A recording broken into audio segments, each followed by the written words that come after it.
তাকে কোরআনুল কারীমের, আরে মিয়া আমি তো পরিষ্কার বলি, এই যুবক আমি তো সাফ বলি বেটা, যে জিব্বা আল্লাহর কোরআন দেখে দেখেও পড়তে পারে না, তোর তো বেটা কোনো জিব্বাই নাই, তুই তো বেটা বোবা বেটা, বোবা বেটা, বোবা বেটা। বাকি কথা না বললেও চলতো বেটা, বোবা মানুষও বেটা পৃথিবী ভোগ করে বেটা, বাস্তবিকেই যে বোবা, অয় খায় অয় ঘুমায়, বোবা মানুষও বিয়া করে বেটা, বোবা মানুষেরও বউ আছে বেটা, বোবা মানুষেরও বাচ্চা কাচ্চা হয় বেটা। বাকি দুনিয়া কথা না বললেই চলতো। ওই জবান কেন দিল মালিক? যে জবান তার রবের কালাম পড়তে পারে না, যে জবান তার রবের কালাম পড়তে পারে না, আল্লাহর কোরআনই পড়তে পারে না বেটা, পড়লা কি বেটা? জীবনে শিখলা কি বেটা? মুসলমানের বাপ আপনি কি শিখাইলেন আপনার সন্তান? কি পড়াইলেন আপনি আপনার সন্তানকে? কি পড়াইলেন? বাকি সবগুলো পড়া দিয়ে রাগ হবেন না।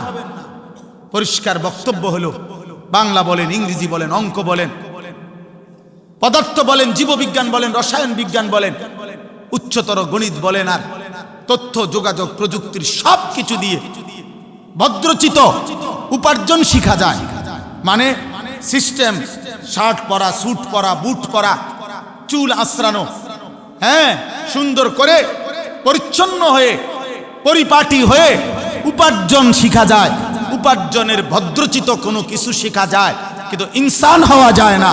আল্লাহর কোরআন ছাড়া, কোরআন যার কলিজায় পৌঁছে নাই, ও ইনসান হইতে পারে নাই, অর্থনৈতিক প্রাণী, ইকোনমিক্যাল অ্যানিম্যাল হয়েছে। সে উপার্জনকারী প্রাণী, সে উপার্জনকারী, উপার্জনের কোনো পন্থা, উপার্জনের কোনো নিয়ম, উপার্জনের কোনো কিছু শিখছে। কোরআনবিহীন ইনসান হয় না, কোরআনবিহীন ইনসান হয় না, কোরআনবিহীন মানুষ হয় না, উপার্জনকারী প্রাণী হয়। শব্দ দিয়ে আখলাক, শব্দ দিয়ে ভদ্রতা হয় না, আখলাক আর চরিত্র দিয়ে ভদ্রতা হয়। অতএব জেনারেল পড়া হারাম বলি নাই, জেনারেল আমি পড়ছি। আমি কুমিল্লা ভিক্টোরিয়া কলেজ থেকে মাস্টার্স পাস করছি, বিজ্ঞান সায়েন্স থেকে, বিজ্ঞান বিভাগ থেকে 1998 সালে দাখিল পাস করছি, এসএসসি। সমগ্র বাংলাদেশে সর্বোচ্চ নাম্বার পেয়ে ফার্স্ট হয়েছে, 1 নাম্বার। যদি কারো কাগজপত্র দেখতে মন চায় বললে পাঠাবো, ছবি পাঠাবো, ফটো পাঠাবো, ফটোকপি পাঠাবো। আমি তো আর সাঁদের দেশে থাকি না, এই দেশেই থাকি। অতএব বিষয়টা এটা না যে এটুকু হারাম বলি নাই, কিন্তু ওই জীবন ব্যর্থ জীবন, ওই মুসলমানের জিন্দিগি ব্যর্থ জিন্দিগি, যে তার রবের কালাম পড়তে পারে না। কোরআনই শেখো নাই ভাইয়া, তুমি তো জ্ঞানের কোনো স্বাদই পাও না, তুমি জানার কোনো মজাই তো পাও নাই, শেখার কোনো মজাই তো পাও নাই।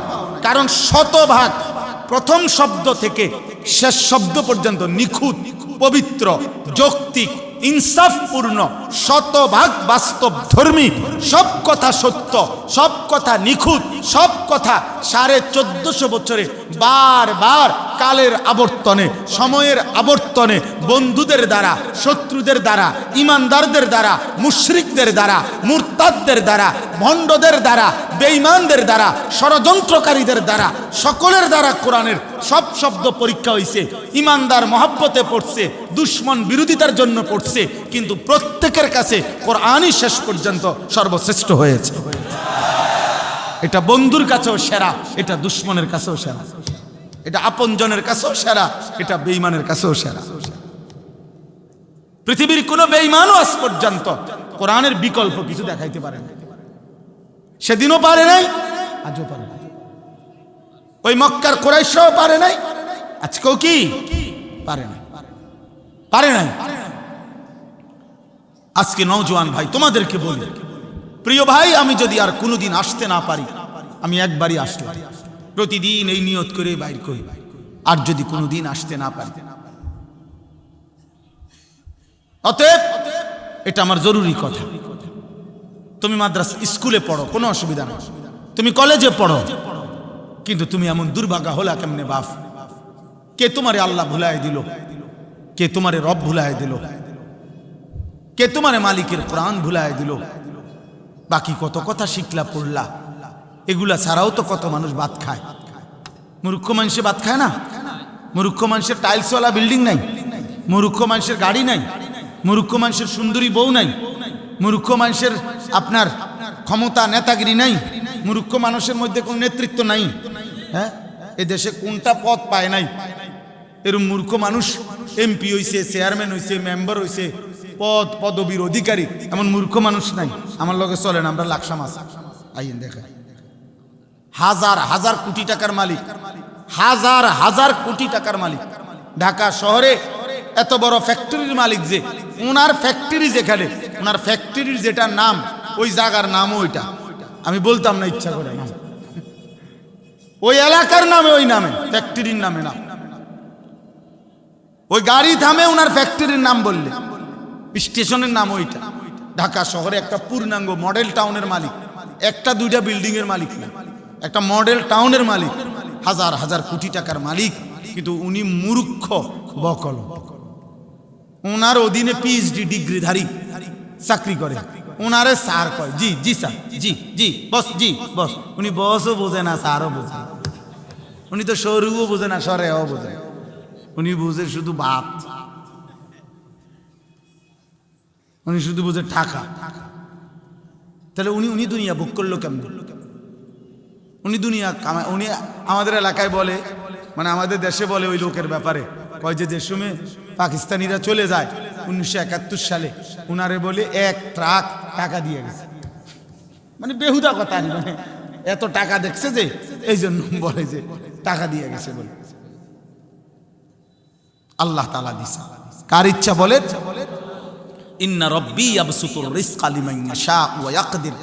আল্লাহ বলে, বন্ধু আপনি বলে দেন যে আমার রব, তার ইচ্ছা সম্পূর্ণ, তিনি যাকে চান রিজিক বেশি দেন, বাড়িয়ে দেন, আবার তিনি যাকে চান রিজিক কমিয়ে দেন। দোস্ত, রিজিক মূলত জমিনে না, কোরআনুল কারীমে স্পষ্ট আল্লাহ বলছে ওয়াফিস সামাই রিজকুকুম, আসমানে রিজিক, আসমান। বন্ধু, আসমানে রিজিক। দুশমন তোমাদেরকে ধোঁকা দিছে, ধোঁকা দিছে, ধোঁকা। কোরআন পড়ো না, দিন শিখো না, আলেম হইও না, আল্লাহর পথে চলো না, বাতে মরে যাইবা, অভাবে মরে যাইবা, পথে পথে ঘুরবা না। দোস্ত, কোন আলেমে দিন পথে মরে নাই, বাতেও মরে নাই, পথে পথেও মরে নাই।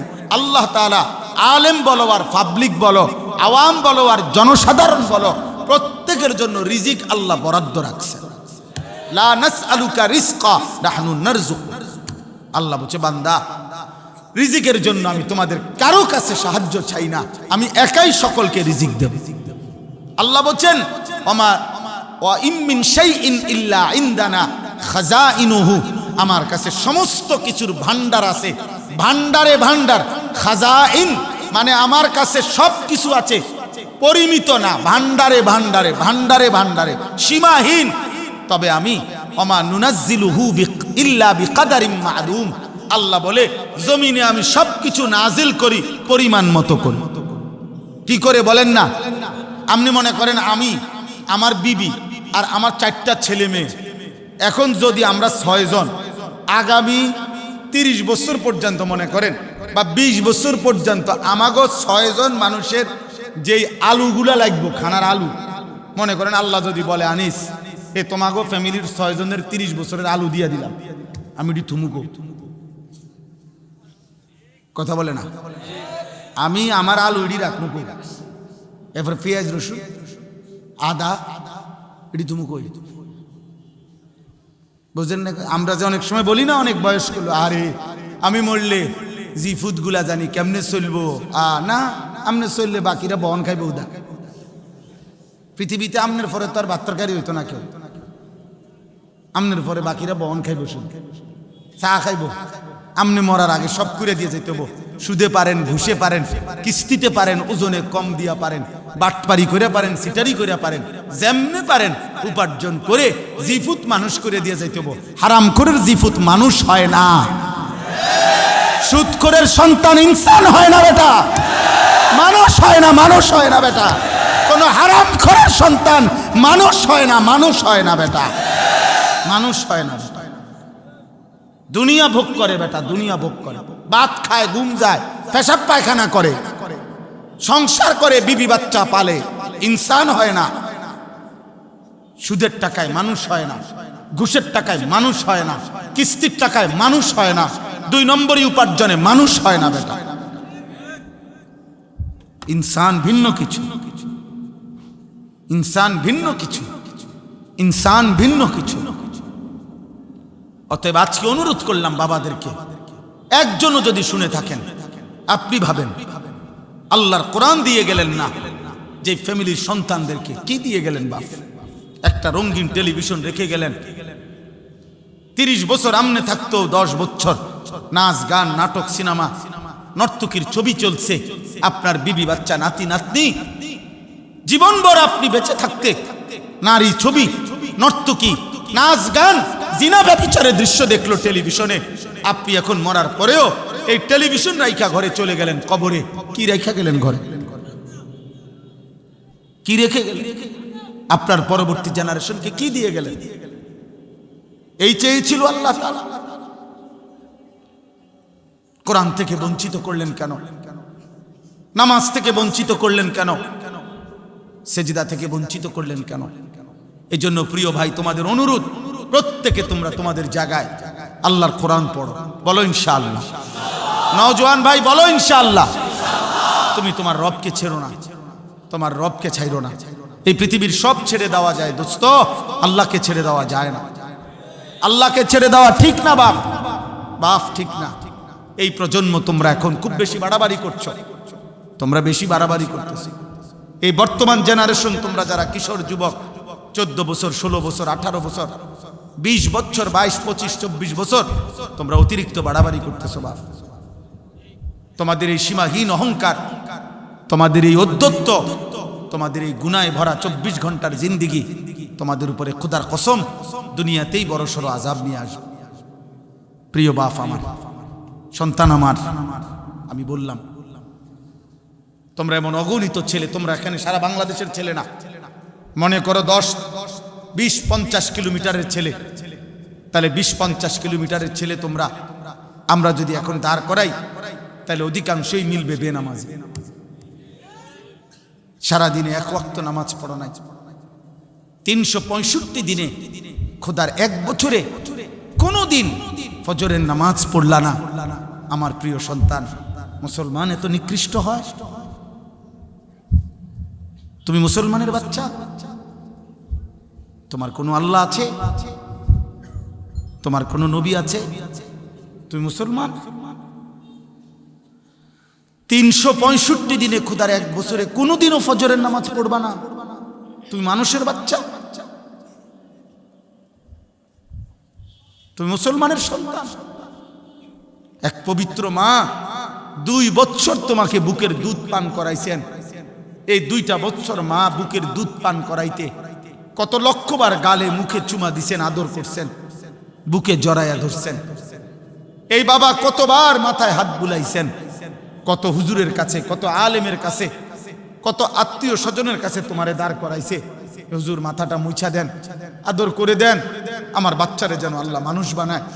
কত মানুষের হাত বুলাইছে, দোয়া করে দিছে। তোমার চাচি, তোমার মামি, তোমার ফুফি, তোমার খালা, তোমার দাদি, তোমার নানি, তোমার দাদা, তোমার নানা, তোমার গ্রামের হুজুর, তোমার মসজিদের ইমাম সাহেব, তোমার মসজিদের মুয়াজ্জিন, তোমার এলাকার কোনো আলেমে দ্বীন, এতগুলো মানুষের হাত বুলাই দিছে। মা তোমারে পবিত্র স্নেহে বুকের দুধ পান করাইছে। বাবা তোমার জন্য উপার্জন করতে গিয়ে মিনিটের পর মিনিট, ঘন্টার পর ঘন্টা ভরা দুপুরে মাথার ঘাম পায়ে ফেলাইছে। বিনিময়ে বাবার স্বপ্ন এই ছিল, মায়ের স্বপ্ন এই ছিল, 16 বছর বয়সে তুমি সারা রাত নারী দেখবা, উলঙ্গ ছবি দেখবা, জিনার ব্যভিচারের দৃশ্য দেখবা, 1 ওয়াক্ত নামাজ পড়বা না। না আল্লাহ চিনলা, না রসুল চিনলা, না সুন্নাত চিনলা, না দিন চিনলা, না নামাজ চিনলা, না গোলামি চিনলা। হায় হায় মুসলমানের বাচ্চা, এত বড় নাফরমান কেমনে হইলি বাপ? এই বাপ, মায়ের দুধের এই বদলা? এই নাফরমান, যারা বেঈমানের মতো চুল রাখছো, তোর কোনো বাপ নাই? তোর আব্বা তোর এই চুল রাখা শিখাইছে? তুই জন্মের পরে বাপ দেখো নাই? তোর জন্মের পরে তোর কোনো বাবা ছিল না? তোর কোনো অভিভাবক নাই বেটা? তোর এলাকার কোনো মানুষ নাই? তোর কোনো মুরব্বি নাই? কোন বেঈমানের মতো চুল রাখ? ফুটবলের খেলোয়াড় তোর বাপ বেটা? কথা বলে না। ক্রিকেটের খেলোয়াড় তোমার আব্বা? আর্জেন্টিনার ওই বেঈমান তোর বাপ বেটা? তাহলে ওই মুশরিক বেঈমানের মতো চুল রাখলি কেন? বল বেটা। এই ছেলেরা বলো না, কি তামসা দেখতে আইছো? আমি ভোটে দাঁড়াইছি তাইলে? আজকের দিনে এই এখন বললাম, এশার নামাজ যারা পড়ো নাই, মাগরিবের নামাজ পড়ো নাই, আজকের সারা দিনে এক ওয়াক্ত নামাজ পড়ো নাই, তোমার ভালোবাসা দিয়ে আমি কি করব? তোমার ভালোবাসা দিয়ে আমি করব কি বেটা? কি করবো আমি বেটা? না ফরমান, তুমি বের হয়ে যা বেটা, বাইরে বেটা, তোর মতো অপদার্থ দিয়ে আমি করবো কি বেটা? আমি তো এত 5 ঘন্টা সফর করে আইসাও, আমি তো আমার জামাতে আগে এশার নামাজ পড়ছি, এরপরে এখানে আসছি। তোমরা যারা নামাজ পড়লা না, বাইরে হবে এখন থেকে। তুমি তো আল্লাহর দুশমন, তুমি তো রাসূলুল্লাহর দুশমন, তুমি আমার প্রিয় হবা কিভাবে? হ্যাঁ, তুমি কইবা আমি আপনারে মহব্বত করি হুজুর, আমি আপনার খুব ভক্ত, আমি আপনার লেগে উঠতালাম একদম।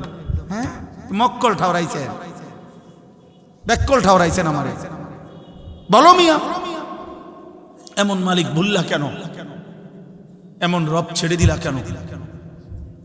বলো আব্বা, বলো। আজকে ওয়াদা করো, আজকের রাত থেকে নামাজ পড়বা, বলো ইনশাআল্লাহ।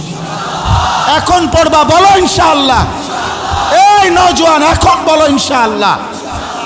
30 বছরের নিচে যাদের বয়স, তোমরা হাত তোলো, হাত তোলো যাদের বয়স 30-এর নিচে। দেখেন কি পরিমাণ, দেখেন।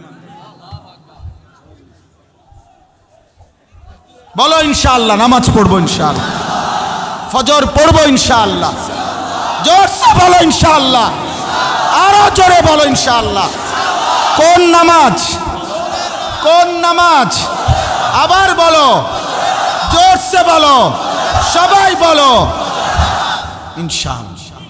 আমি ওয়াদা দিলাম, হাদিসের বক্তব্য এটা, মুসলমানের যে সন্তান ফজর পড়বে নিয়মিত, ইনশাআল্লাহ ওই সন্তান আগামী দিনে ইমাম মাহদির সৈনিক হবে, দাজ্জালের বিরুদ্ধে লড়বে, পৃথিবীর শেষ ইহুদিটাকেও জিহাদ করবে তাদের বিরুদ্ধে, এবং ওই নওজোয়ানদের দ্বারাই সারা বিশ্বময় কালেমার পতাকা উড়বে। ফজরের মুসল্লি যারা মাহদির সৈনিক, তারা ফজরের মুসল্লি যারা দাজ্জালের বিরুদ্ধে লড়বে, তারা ফজরের মুসল্লি যারা ইহুদিদের বিরুদ্ধে জিহাদ করবে, তারা ফজরের মুসল্লি যারা বিশ্বময় কালেমার পতাকা উড়াবে, তারা ইনশাআল্লাহ। এটা হাদিস, এটা হাদিসের বক্তব্য থেকে বলবো। মাহদি আসবে, ঈসা আলাইহিস সালাম আসমান থেকে নামবে, দাজ্জালের জুলুম চলবে, আর ঈসা নবী আর মাহদি ফজরের মুসল্লিদেরকে সাথে নিয়ে শেষ যুদ্ধ দাজ্জাল এবং ইহুদিদের বিরুদ্ধে চূড়ান্ত শেষ লড়াই শুরু হবে ফজরের নামাজের পরে। ফজরের মুসল্লিদেরকে সাথে নিয়ে, ফজরের মুজাহিদকে সাথে নিয়ে আসরের নামাজের ভিতরেই মসজিদে আকসা বিজয় হবে, দাজ্জাল নিহত হবে, শেষ ইহুদি কুত্তাটাও নিহত হবে, ইমানের পতাকা উড়বে ইনশাআল্লাহ। এটা হাদিসের বক্তব্য। এজন্য তোমার মতো মনে রাখো, নারী, ছবি, উলঙ্গ দৃশ্য, জিনা, ব্যভিচার, মোবাইলের অস্থিরতা, বেঈমানের মতো চুল চেহারা, তোমার মতো অপদার্থ ছাড়াও ইসলাম টিকবে, তোমার মতো আঙ্গাল কাঙ্গাল ছাড়াও ইসলাম থাকবে। তুমি কামে লাগলা নারী, তুমি একদিন মরে যাবে আর বেডি চাইতে চাইতে। হ্যাঁ, চাই অসুবিধা কি? দেখো সারা পৃথিবীর নারী, দেখো সারা পৃথিবীর মহিলা তোমার ঘরে আসুক, তুমি কি এটা চাও? এত বেডি দিয়া করবা কি? এত নারী দিয়া করবা কি? 16 বছর বয়সে যদি যুবক, 18 বছর বয়সে যদি এত নারী, এত উলঙ্গ ছবি, এত জিনা ব্যভিচারের দৃশ্য মোবাইলে দেখে ফেলো, আগামী 40 বছর যদি তোমার হায়াত পৌঁছে, ওই পর্যন্ত তো তোমার গুনাহ জমতে জমতে তুমি দাজ্জাল হয়ে যাবে। এত কম বয়সে এত বড় গাদ্দার হয়ে গেলা, মাত্র 16 বছর বয়সে ঘাড় তোর এত শক্ত হয়ে গেল যে রবের সামনে একটা সেজদাও দিলা না। এত অল্প বয়সে মানুষ এত বড় গাদ্দার হয়? এত কম বয়সে এত বড় মালিককে বৃদ্ধাঙ্গুলি দেখাইলা যে হে মালিক, আপনি যতবারই আজান দিয়ে ডাকেন আমাকে, আমি সেজদা দেব, আমি চলে যাব অন্যদিকে। আমি এই জন্য পরিষ্কার বলি, একবারে চোখের দেখা বাস্তবতা হলো, আপনারা যে কেউ দেখেন, বাবা তোমরাও দেখো, যখনই আজান হয়, এই পৃথিবীর সবাই জানে এটা, আজান হলে কুত্তা খেউ খেউ করে, ঘেউ ঘেউ কইরা ওই জায়গার থেকে সরে যায়। এটা আজান হলে মসজিদের সীমানার কাছ থেকে সরে যাওয়া, এটা কুকুরের স্বভাব, এটা মুমিনের স্বভাব হইতে পারে। তুমি নাইলে দেখো, তুমি দেখো। এই জন্য সেলফি উঠাইবার সময় মানুষের লগে উঠাইও না, ওই কুকুরের লগে উঠাই। দোস্ত তুই আর আমি মিলছি বালা, দুজন একসাথে উঠাইবা, উঠাইয়া বলবা দেশবাসী কমেন্টস করে জানাবেন আমাদের দুইজনকে কেমন লাগছে। সারা দেশবাসী জানাবে একরকমই লাগছে,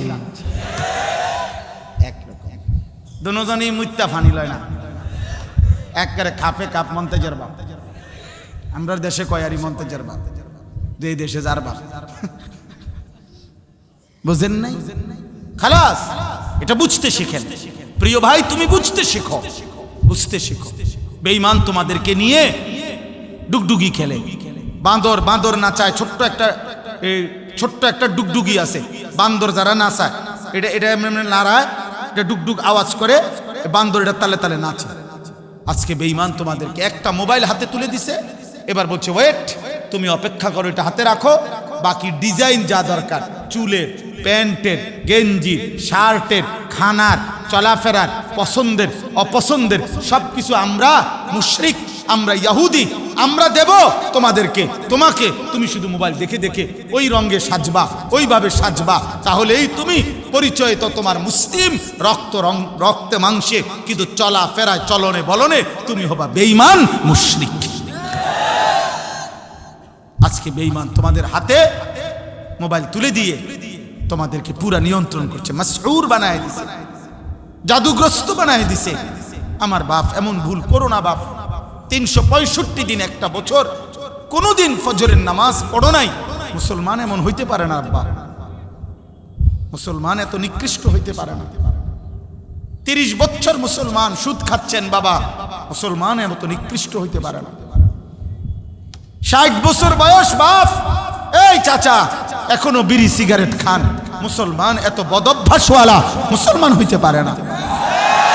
60 বছর বয়স এখনো চা দোকানে বসে নারী দেখেন, গান বাদ্য শুনেন, সিনেমা নাটকের নর্তকীর ছবি দেখেন, মুসলমানের বুড়া এত অভদ্র হওয়া উচিত না।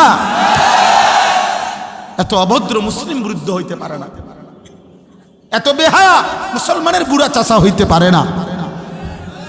আপনার থেকে আপনার সন্তান আখলাক শিখবে, আপনার থেকে আপনার দেশবাসী আখলাক শিখবে, আপনার নাতি নাতনি আখলাক শিখবে, আপনার মহল্লার ছেলেরা আখলাক শিখবে। আপনি প্রকাশ্য দিবালোকে বসে বসে বিড়ি খান, সিগারেট খান, কথা বলতে লাগলেই গালি দেন, নাটক সিনেমা নর্তকীর ছবি, নাটক সিনেমা টেলিভিশনে দেখেন, আস্তাগফিরুল্লাহ। এটা মুসলমানের বুড়া? মুসলমানের দাদার আদর্শ এটা হবে? মুসলমানের চাচার আদর্শ এমন হওয়া উচিত? আল্লাহ আমাদেরকে হেফাজত করেন, আল্লাহ আমাদেরকে হেফাজত করেন। আমি বললাম আল্লাহর কোরআন থেকে বঞ্চিত হবেন না। প্রিয় ভাই নওজোয়ান, তুমি শিখো, তোমার স্কুলের পড়ার ফাঁকে তুমি শিখো। তুমি শুক্রবারে একটা টাইম বাইর করো, বৃহস্পতিবারে একটা সময় বাইর করো, তুমি ফজরের পরে একটা টাইম বাইর করো। তুমি ফিকির করলে একটু একটু, আজকে বাংলাদেশে আলহামদুলিল্লাহ আমাদের মহান বুজুর্গদের ধারাবাহিক মেহনতে, আল্লাহর দয়ায় আজ বাংলাদেশের অবস্থা হলো এমন 1 কিলোমিটার জায়গা নাই যে 1 কিলোমিটারের ভিতরে কোনো মাদ্রাসা নেই। তার চারিদিকে আল্লাহর কোরআন শিখানোর এত বেশি ব্যবস্থাপনা থাকার পরেও আল্লাহর কোরআন থেকে বঞ্চিত হইলা কোন যুক্তি? ইনসাফ কি বলে? আজকে যদি হইতো যে হুজুর এখান থেকে 30 মাইল দূরে মাদ্রাসা, আমার প্রতিদিন ওইখানে যাওয়ার সম্ভব না, আমার ব্যবসা আছে, দোকান আছে, আমার সংসার চলতো না, নইলে আমার কৃষি আছে, ক্ষেত খামার আছে, ভালো কথা। সাহাবায়ে কেরাম একবেলা কৃষি করতেন, একবেলা নবীর কাছে দ্বীন শিখতেন, একবেলা খেজুর আঙ্গুরের বাগানে কাজ করতেন, আরেক বেলা নবীজির কাছে দ্বীন শিখতেন। আল্লাহর কসম, কিতাবের মধ্যে আমি নিজে পড়ছি, ইয়াবুসুল ইলমা, সাহাবারা ইলম চর্চা করতেন ফি মাজালিসিহিম, যেখানে বসতেন ওনারা, যে কোনো মজলিসে, অফি মাসাজিদিহিম, মসজিদে, অফি আসওয়াকিহিম, তাদের বাজারে বাজারে, হাটে ঘাটে, সর্বত্র দিন চর্চা করতেন, ইলম চর্চা করতেন। সাহাবায়ে কেরাম ভাগ করে নিতেন যে ভাই আজকে তুমি আমার ক্ষেত, তোমার ক্ষেত, দুইজনের ক্ষেত, তুমি খেয়াল রাখবা, তুমি চাষাবাদ করবা, আমি নবীজির দরবারে থাকব, নবীর সব কথা শুনে আসার পরে আমি আসব, তোমারে শুনামু। আবার তুমি পরের দিন যাইবা, তুমি নবীর দরবারে থাকবা, আমি আমগো দুইজনের ক্ষেত, আমি চাষাবাদ করব। আল্লাহর কসম, হযরত ওমর একজন সাহাবীকে সাথে নিয়ে এইভাবে নবীজির দরবারের কথাও শুনছেন আর উপার্জনের কাজটাও করছেন। তো হাদিস, দিন শিখছেন, দিন শিখছেন। বুড়া মিয়া রে, আপনি বয়স্ক লোক বলবেন চাচা একটা সূরা শিখেন, ওযু নামাজটা ঠিক করেন। না, আগের এই বয়স নাই, ওজুর শরীরে দেয় না, কুলাই তারি না, ওনার বুড়ো হইয়া গেছি। তামনে সাধুয়ানে কিতা করেন? আমনি দি গপ পাইতে লইলে আমনের গফে কেউ থামাই তারে না, কথা বলেন। আপনি যে সারা বিশ্ব বুদ্ধি দেন, সাধুয়ানে বইয়া বইয়া গীবত করেন, হ্যাঁ, আপনি যে রাজনীতির আলাপ করেন, আপনার এই বয়সে আপনার জিগাইছে কে? দেশ জেনে যা কাইতক নলে শীতক, আপনার কিতা? আপনার না বলে জান চলে না, কথা বলেন না কেন? আপনার না বলে জান চলে না, তো তো আপনি বেন বেন করেন কেন? চা দোকানে বইবে গপ মারেন কেন? এটা করলে পারেন। দুনিয়া সব ভাত খাইছে মাত্র, এখন আবার আপেল খাবেন নি, হ দাও 2 পিস দাও। মালটা খাবেন নি, হ খাও। আনার খাবেন, হ খাও। চা দিতাম নি, হ চা দাও। বন দেই আরেকটা, হ বন দাও। 10 টাকার বুট দেই, হ বুট দাও। কারণ দোকানে তো থাকতেই না, উড়াই দিব না, না খাইলে কিছু। আপনি দুনিয়ার সব বোঝেন, আখিরাত বোঝেন না কেন? আপনি কবর বোঝেন না কেন? এই বাপ, আরে আমার কথা রাগ হইয়েন না। দুনিয়ার ঘর আপনার, আপনার দাদায় মাটি ফেলাইছে, ভিটা বাঁধছে, আপনার বাবায় হয়তো চারিদিকে বাউন্ডারি ওয়াল দিছে, আমনে আইয়া বিল্ডিং করছেন। 3 পুরুষ লাগাইয়া, 4 পুরুষ লাগাইয়া হয়তো দুনিয়া সাজানো যায়, দুনিয়ার ঘর তৈরি করা যায়, কিন্তু মাটির নিচে আপনার আরেকটা ঘর আছে, সেই ঘরের নাম কবর। এই কবরের ঘর, আল্লাহর কসম, আপনারটা আপনি না সাজাইলে জিফুত নাতি নাতনি সেটা সাজাইতে পারবে না, পারবে না, পারবে না, দৈন্তান না কেন না। এই জন্য মাটির উপরে ঘর পরের ওয়ালারাও করতে পারবে, কিন্তু মাটির নিচের ঘর আমাকেই সাজাইতে হবে, আমাকেই সাজাইতে হবে। আপনি যে দূর পারছেন দূর রাখা যান, বাকিটা আপনার ফুটে করবে, কিন্তু কবর আপনি সাজান, আখিরাত আপনি সাজান। কেন আল্লাহর কোরআন পড়বেন না? এই জন্য আজকে এটা মাঝখানে লম্বা বললাম, দয়া করে প্রত্যেকে নিয়ত করেন আল্লাহর কোরআন ইনশাআল্লাহ, বলেন ইনশাআল্লাহ, বলেন ইনশাআল্লাহ। এবার আসেন, আমার কথার প্রসঙ্গ আমি শেষ করতে চাচ্ছি। যখন মক্কার কুরাইশরা এই কথা বলতেছিল যে কোনোভাবেই কোরআনের বিকল্প কোনো কিছু দিতে পারছে না, তো মক্কার একজন কুরাইশ সর্দার আনাস ইবনে নজর, এই কুরাইশ সর্দার, সে এই কথাবার্তা তো বলে বলে এরই মধ্যে একদিন ইরান দেশে পারস্য সফরে গেছে ব্যবসার কাজে। সে ওইখানে গিয়া দেখছে ইরানে যে ওইখানকার মানুষ বিকালবেলা সন্ধ্যাবেলা জায়গায় জায়গায় গোল হইয়া মজমা জমাইয়া বসে। কি করে? ওই মজমার মধ্যে সবাই গোল হইয়া বসে, আর একটা গায়িকা, নর্তকী, দাসী, যে গান গাইতে জানে, নাচতে জানে, বাদ্যের তালে তালে সে নাচে, আর পুরান দিনের কিচ্ছা কাহিনী সুর দিয়া দিয়া টাইনা টাইনা শোনায়, আর বাকিগুলা মানুষ খুব মনোযোগ দিয়া তার কথা শোনে। এই ছিল, সেটা খেয়াল করছে। তখন এই আনাস ইবনে নজর সে বলল যে এই যে মানুষগুলো এই গায়িকার গান এবং বাদ্য, নৃত্য, নাচ, এই গানের আসর, এইটা এত মনোযোগ দিয়া শুনতেছে, এইটা হইতে পারে মুহাম্মদের কোরআনের একটা বিকল্প কিছু। নাউযুবিল্লাহ। এই তখন সে অনেক দাম দিয়া চড়া মূল্যে একটা দাসী, কৃতদাসী যে গায়িকা, যে নাচতে জানে, গাইতে জানে, এরকম একটা দাসী ইরান থেকে কিনে, তখন তো দাস দাসী কেনা বেচা হইতো, তো এই দাসী কিন্না মক্কায় নিয়ে আসছে। মক্কায় আনার পরে সে এবার মক্কার কুরাইশদেরকে বলছে, এইবার মুহাম্মদের কোরআনের বিপরীত আমি একটা জিনিস তুমি করে দেখাইতেছি।